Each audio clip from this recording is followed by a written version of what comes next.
Okay.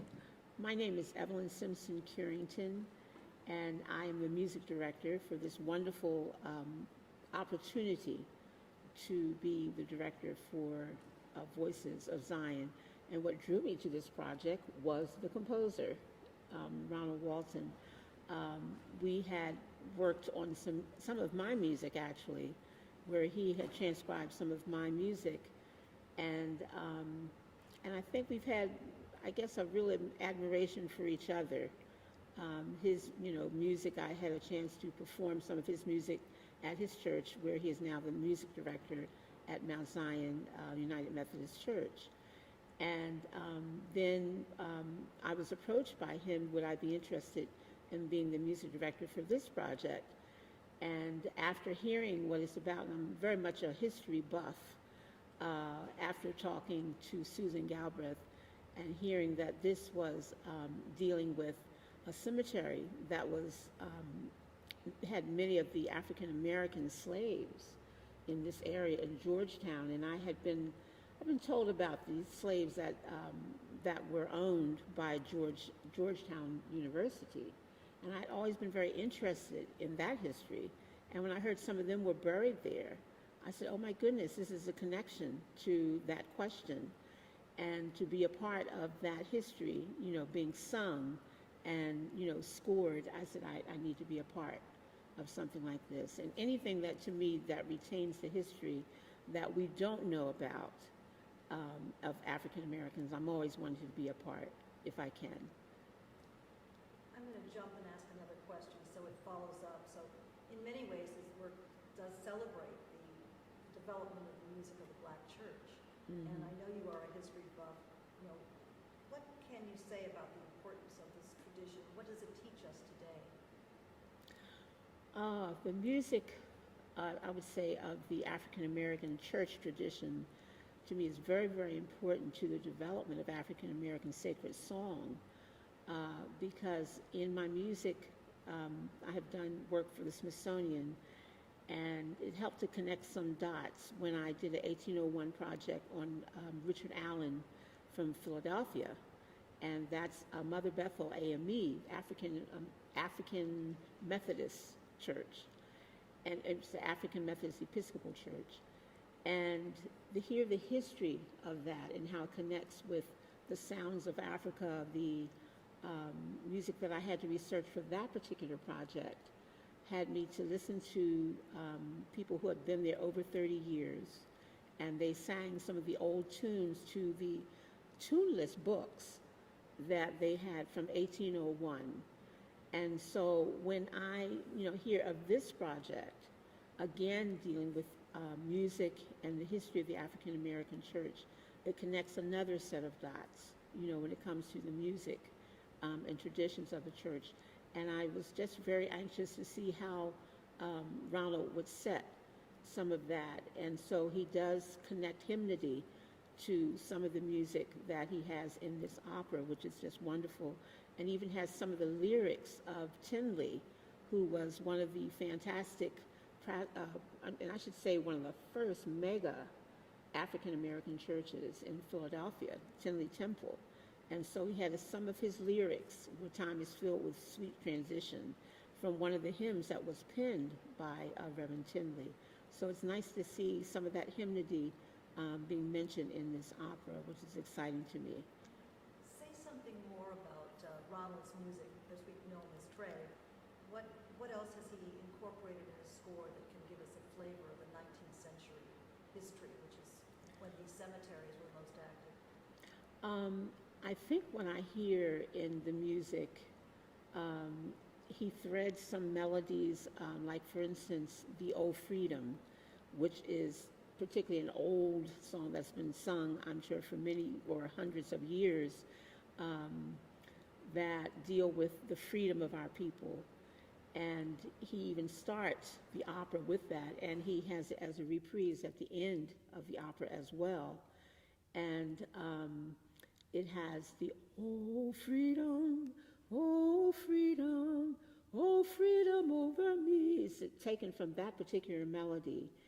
And then he threads it at the end, of the piece as well. And it's just wonderful that, that he would think to do that, because it's retaining that wonderful history, that oral tradition of our music. So great. It's interesting when you're thinking about Ronald's music, and he's written symphonies, he's written different kinds of things, and you're talking about all of the music from the Black church. But here he's attempting to do an opera or a work of music theater. For you, coming in as music director, what do you think the special challenges are to create a work of music theater? Whether we call it opera or music theater. Well, the challenges are to make this history relate to a contemporary artist, or audience, I would say. I would say the artist, because we're open to all kinds of genres as musicians. But in this world of hip hop and all kinds of different types of music, we don't have the masses of people being interested in opera. And it's very interesting to me to see Hamilton, which is also based on history, but it goes from the standpoint with a very strong hip hop approach to it, and it's become something that has just started a whole revival of linking history with a more contemporary music form. So in this particular opera, what Ronald begins to do, as I said, is combining oral tradition music, but then there's jazz fusion, there's some gospel. He has a piece in there that has what he calls a gospel shuffle. And I had to ask him, so what's a gospel shuffle? And which is, to me, almost going back to some of the music, almost of a Scott Joplin type of an approach. So you have a fusion of various genres that are in this opera to just appease the general audience and make it more interesting. I'm going to get you to play in a minute, but I really want you to say a little bit about your own history. This is March, month celebrating women. And what would you say some of your own challenges were coming up as someone who wanted to do music and spread music out? What were the challenges you faced as a woman? And what would you say to young women who are wanting to join the field of whether it's opera or music theater or conducting and composing other kinds of music? I would say the greatest challenge that I personally had was not seeing enough women in the field of composition. I saw women, and I was very fortunate. My sister was a choral conductor, and so I was just surrounded with her personality and persona to, pursue music. To pursue it as a vocal artist, as an accompanist, as a choral director. She was all of those things, and we attended the same college, Temple University, and of course went through the same educational system from Philadelphia, which was a wonderful, wonderful presentation of various types of orchestras. There were choirs, all kinds of wonderful things from elementary school through high school, and then that brought us to college. So, but I did not see as many women composers when it came to the classics.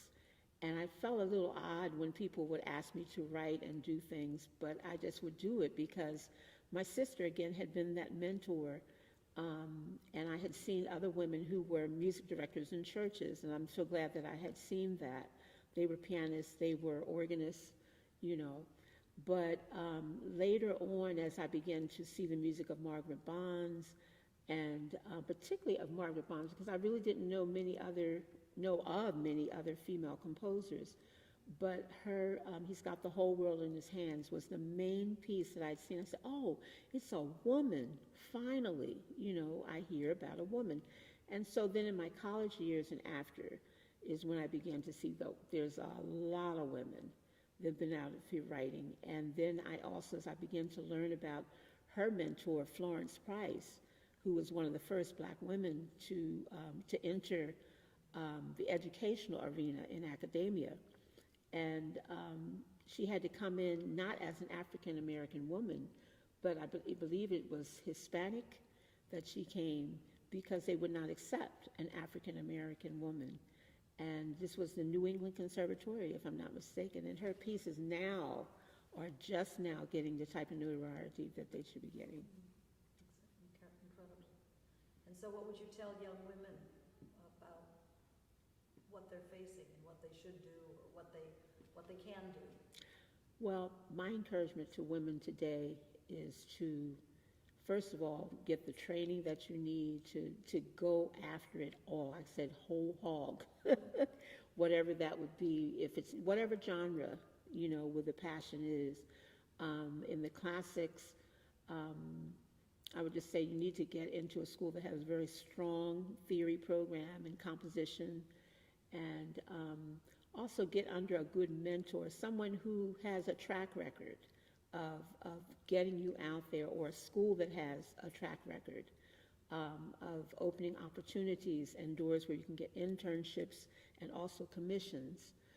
These are things I didn't know much about when I started doing my writing, and I was almost giving my wares away for free because I had not been trained, or no one had told me, what are you supposed to do? Commission, how much do you charge?